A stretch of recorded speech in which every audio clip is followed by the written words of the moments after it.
The mood around Celtic Park has been a mix of cautious optimism and lingering frustration. And as the team prepares for another Scottish Cup showdown this weekend, there's a real sense that we could be entering a turning point in the season. After a few turbulent weeks, both on and off the pitch, there's a hunger among the fans to see this team deliver a performance that goes beyond the result. Something with energy, identity, and a little bit of swagger. And maybe, just maybe, Sunday is the perfect chance for that.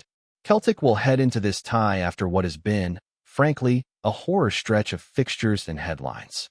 You look back just a few weeks, and it felt like everything was going wrong at once. Key players missing, transfer drama, flat performances, and a growing disconnect between the fans and the boardroom. But after the international break, there's been a noticeable shift in mood. Not necessarily a transformation, but a small reset. You can see it in training, more smiles, more energy, and new faces settling in. The hope is that the worst of that storm has passed, and now it's time to build something more solid moving forward. The game at Rugby Park last weekend wasn't vintage Celtic by any stretch, but there were flashes, real green shoots, as some would say, and it's those moments that fans are holding on to. Teki, in particular, looked like a live wire. There's a freshness to his game that stands out in a squad that has looked stale at times. And beyond just his performance, it's his attitude. The guy looks genuinely thrilled to be here, speaking with energy and positivity, which can be contagious inside a dressing room. After the emotional and tactical grind of recent months, Celtic desperately need players like that. Not just with talent, but with personality. And let's be honest, the team has lost a lot of that in recent times. Hoda's injury, the departure of O'Reilly, and even the inconsistency of Kyogo have left major gaps in attacking output. That spark that made Celtic so hard to defend against has faded. But what Sunday showed was that maybe we're turning a corner. That it's not all doom and gloom. There's still work to do, of course, but now there are tools to build with. Tinky, for example, has given the left wing a new identity, and if Ian Nacho can get himself firing, there's something to be excited about again. You look at the squad, and there's still that lingering question of rotation. Players like Dyson Maeda were being flogged last season, running themselves into the ground week in, week out. Now, it looks like Brendan Rodgers might finally have the depth to ease that burden, at least in some positions. If Ian Nacho becomes a regular, it naturally shifts Maeda into a more rotational role, or even moves him over to the right wing when needed. He's done that job before, switching flanks with Hoda under Ange, and it's not a completely foreign concept for him. He might not be at his best on the right, but his work rate and familiarity with the squad give him value anywhere he plays. The challenge, of course, is managing the balance between minutes and momentum. Do you stick with your tried-and-tested front three? Or do you prioritize minutes for players who'll still be here in 6 months' time? It's a dilemma for any manager, and even more so at a club like Celtic where expectations never dip, regardless of who's on the pitch. But with the Europa League coming back into focus and domestic trophies on the line, this next stretch is going to demand smart rotation, not just to keep players fresh, but to avoid burnout in the second half of the season. Speaking of burnout, Callum McGregor is a player that fans are watching closely. His leadership has been unquestionable, but there's a real worry about the physical toll of his role. He's played relentless minutes for club and country, year after year. And now, as he edges into his 30s, the need for succession planning becomes unavoidable. Who takes that mantle in midfield when Callum eventually needs to step back? That's a question the coaching staff must be addressing behind the scenes, because the drop-off when he's not on the pitch is too sharp right now. Then there's the bigger picture, the off-field noise that's been impossible to ignore. Protests, fan walkouts, banners, and statements. It's all been bubbling under the surface and occasionally spilling over. And look, frustration is natural. This is a club with one of the most passionate fan bases in the world. But the way the supporters have handled the last few weeks has been, in many ways, admirable. Peaceful demonstrations, clear communication, and above all, a commitment to separating the protest from the support of the team itself. That matters, because whatever's going on behind closed doors at the board level, the players on the pitch still need the backing, and Celtic fans have never struggled with that part. The communication gap between board and fans, however, is real, and it's not going away. People don't expect miracles in the transfer market, but what they do expect is honesty, transparency, a willingness to engage. And when that's missing, all you get is suspicion and resentment. Fans deserve to know why decisions are being made, especially when they directly impact the performance of the team. That clarity hasn't been there, and it's something that needs to change if Celtic want to rebuild trust in the long term. Looking ahead to this weekend, there's a sense that it's more than just a cup match. It's a chance to lay a marker, to show that this team is starting to find itself again. Partick Thistle might be in the second tier, but anyone who's followed Scottish football knows these cup ties can be dangerous, especially if you don't come in with the right mindset. And that's where Brendan Rodgers comes in. His challenge now is not just tactical, it's emotional. Can he get this group believing again? Can he turn some of these talented individuals into a functioning unit? And this could be the game to test that. There's room to rotate, sure, but the energy has to be right from the start. A slow, flat performance, and suddenly the pressure builds again. But start fast, grab an early goal, and everything shifts. That's why players like Teki, Bernardo, and even someone like Dane Murray are so important right now. They might not be automatic starters in Europe, but they bring energy, legs, and hunger, the kind of attributes that can set the tone in a tricky away match. Dane Murray, in particular, is someone a lot of fans are curious about. He's got that passing range that breaks lines, something the team's been missing from the back. With Cameron Carter-Vickers still working his way back to full sharpness, this could be the ideal time to give Murray a real chance. Same with Bernardo. He's strong on the ball, drives forward, and offers something different to the usual midfield options. He needs minutes, and this weekend feels like the right opportunity to give them to him.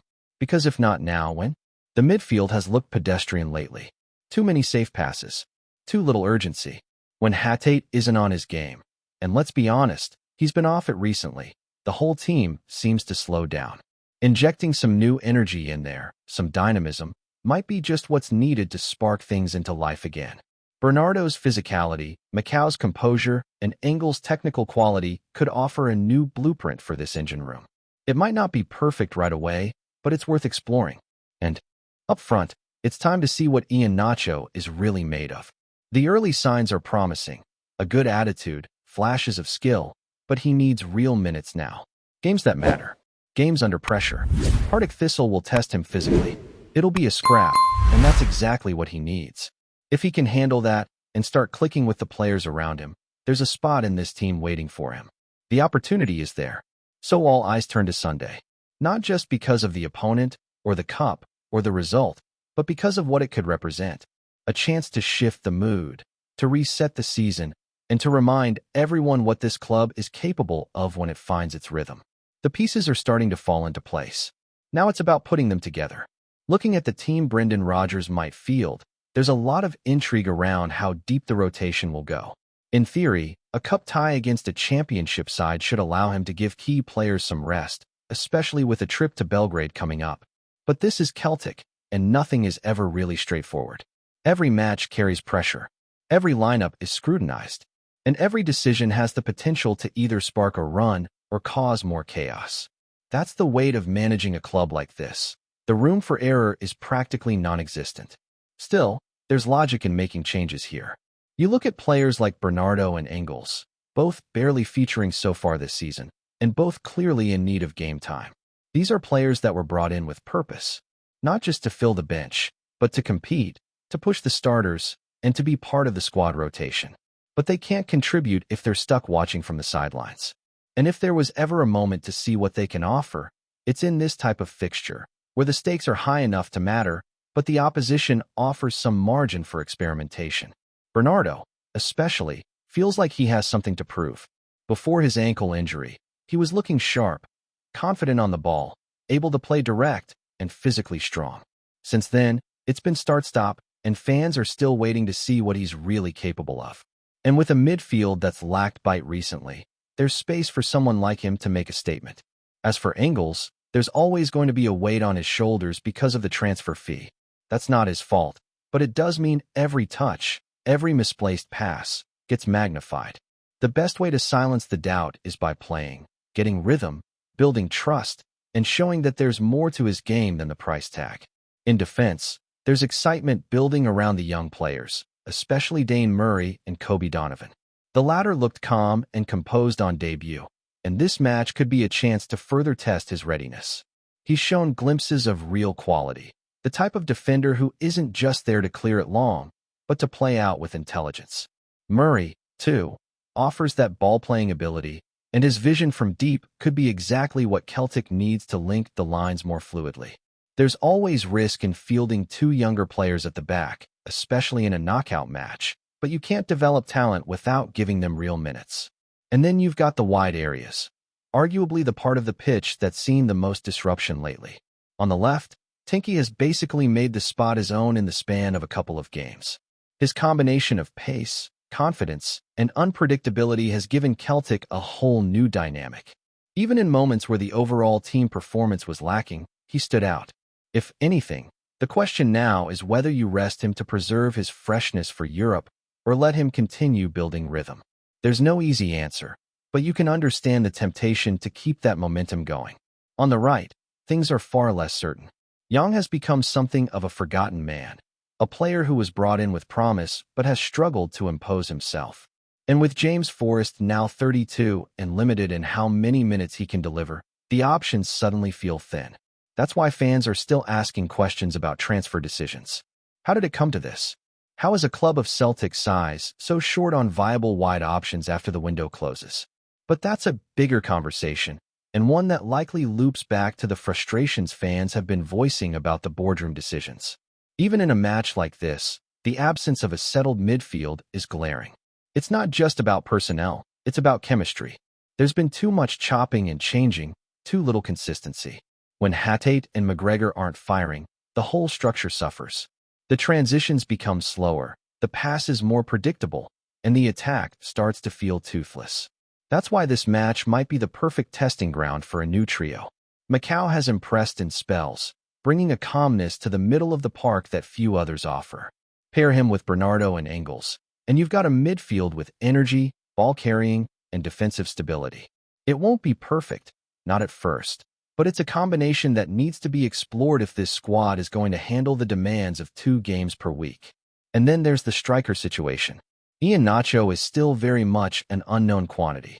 He's got the physical tools, sure, strong, quick, a decent touch, but this weekend will be about his mentality. Can he lead the line in a match where the opposition will likely try to bully him? Can he create space for others, hold the ball up, and link play under pressure? If the answer is yes, then he's suddenly part of the real conversation for European nights. If not, it might be a longer path into the first team than some had hoped. But again, you don't find out until you throw him in. Before we proceed, subscribe to our channel and enable notifications to receive all exclusive news about Celtic FC. Don't miss any details about your favorite team. It's extremely important for Celtic FC fans. The word around Glasgow's East End is buzzing, and it's got nothing to do with derby nerves or fixture congestion. The chatter is all about a towering figure said to be on his way to Celtic Park. According to whispers filtering through the corridors of power, Celtic have splashed the cash to bring in the so-called Serbian wall, VELJKO MILOSAVLJEVIC, a center-half tipped to be the bedrock of the defense for years to come. Supporters who keep a keen eye on the transfer market claim the club have agreed to pay a small fortune to secure the 22-year-old signature, a move seen as both bold and ambitious. Celtic have long been linked with reinforcements at the back, but few expected a deal of this magnitude to materialize so swiftly.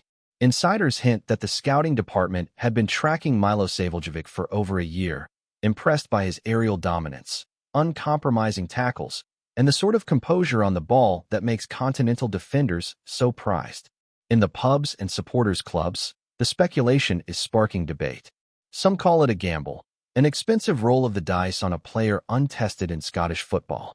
Others see it as a statement of intent, proof that Celtic are not merely content with domestic success, but are aiming to build a side capable of holding firm under the European spotlight.